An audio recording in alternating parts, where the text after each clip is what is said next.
প্রিয় শিক্ষার্থী, বাংলার স্কুলের পক্ষ থেকে তোমাদের সবাইকে জানান শুভ অভিনন্দন। তো এর আগের ভিডিওতে আমরা গল্প থেকে অর্থাৎ ভারতবর্ষ 2025 সালে যে টেস্ট ও ফাইনাল পরীক্ষাতে এই গল্প থেকে আমাদের প্রশ্ন থাকবে। সেই গল্পের কতকগুলি সাজেশন নিয়ে তার সাথে সাথে আমরা তার উত্তরও ইতিমধ্যে আপলোড করে দিয়েছি। আশা করি তোমরা সেগুলো খাতায় তুলে সুন্দরভাবে পড়ে রেখেছো, কারণ টেস্ট পরীক্ষার আর বেশি দিন দেরি নেই। তাই তোমরা তাড়াতাড়ি খাতায় লিখে মুখস্থ করে রাখো, হ্যাঁ। আর যারা যারা ইতিমধ্যে পড়ে রেখেছো তারা কমেন্টে জানাবে।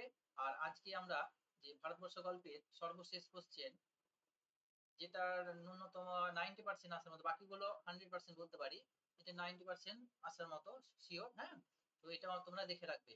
বেশ খুব একটা বড় না, এর মেটেরিয়ালস বা তথ্য যে কোনো বইয়ে খুব কমই রয়েছে, তবু আমি নিজের মতো করে গুছিয়ে তৈরি করেছি, ঠিক আছে। তো আমরা চলো দেখে নিই আজকে ভারতবর্ষ গল্প থেকে শেষ প্রশ্নটা। দেখো, কালারটা নিয়ে নিই, ঠিক আছে। দেখো, ভারতবর্ষ গল্প অবলম্বনে গ্রাম্য বাজারটির বর্ণনা দাও। এই প্রশ্নটা একটু লাইন তুলে টেক্সট, বাংলা যেহেতু অনেকটা বহুরূপী সাবজেক্ট, তাই তোমাদের একটু ভুল ভ্রান্তি করার জন্য একটু ঘুরিয়ে দিতে পারি। তাই কোশ্চেনটা কি হতে পারে, দেখো তো, টেক্সটে একটা লাইন: সেইখানেই গড়ে উঠেছে একটা ছোট্ট বাজার, বাজারটির সংক্ষিপ্ত পরিচয় দাও। তাহলে আমরা গল্পের একেবারে শুরুতেই বা সূচনা লগ্নে দেখতে পাই গল্পটা গড়ে উঠেছে বাজার কেন্দ্রিক। সে বাজারের কিছু পুঙ্খানুপুঙ্খ বিবরণ দিয়ে তারপরে এসছে বৃদ্ধার প্রসঙ্গ। এই বৃদ্ধাকে নিয়ে আমাদের গল্পের অগ্রগতির সূচনা এবং পরিসমাপ্তি ঘটেছে। ঠিক আছে, চলো আমরা এবার দেখে নিই উত্তরটা। হুম, আমরা জানি যে শহীদ মুস্তফা সিরাজ একজন মানবদরদী, ওই জন্য আমাদের যে ভারতবর্ষের হিন্দু মুসলমানের মধ্যে যে সাম্প্রদায়িক বিভেদ সৃষ্টি হয়, তিনি দুচোখ ভাবে দেখেছিলেন, অনুভব করেছিলেন, সেই জন্যই আমাদের এই ভারতবর্ষ গল্পটি আমাদের উপহার দিয়েছেন। দেখো, মানব দরদী গল্পকার শহীদ মুস্তফা সিরাজ রচিত শ্রেষ্ঠ গল্প সংকলনের অন্তর্গত ভারতবর্ষ গল্পের প্রথমেই একটি ছোট্ট বাজারের ছবি এঁকেছেন। আর গ্রামের মধ্যে ছোট্ট বাজারের অবস্থান। এবার আমরা একটু পয়েন্ট করব। পয়েন্ট করে লিখলে কি বলতো, অনেক সময় শিক্ষক মহাশয় খুশি হন এবং পয়েন্ট দেখে অনেক সময় নাম্বারটা বিবেচনা করে দেন, ঠিক আছে। নানা রকম দোকানপাট, গল্পকারের কথায় পিচের সড়ক বাঁক নিয়েছে যেখানে, সেখানে গড়ে উঠেছে একটা ছোট্ট বাজার। বাজারে রয়েছে, দেখো কিসের কিসের দোকান রয়েছিল, বাজারে রয়েছে তিনটে চায়ের দোকান, এছাড়া আছে দুটো সন্দেশের, তিনটে পোশাকের, একটা মনোহারীর, দুটো মুদিখানার দোকান, ঠিক আছে। আমাদের এখান থেকে আবার এমসিকিউ আসতে পারে যে ভারতবর্ষ গল্পে কটি চায়ের দোকানের নাম উল্লেখ আছে, কটি মনোহারীর, কিংবা কটি পোশাকের।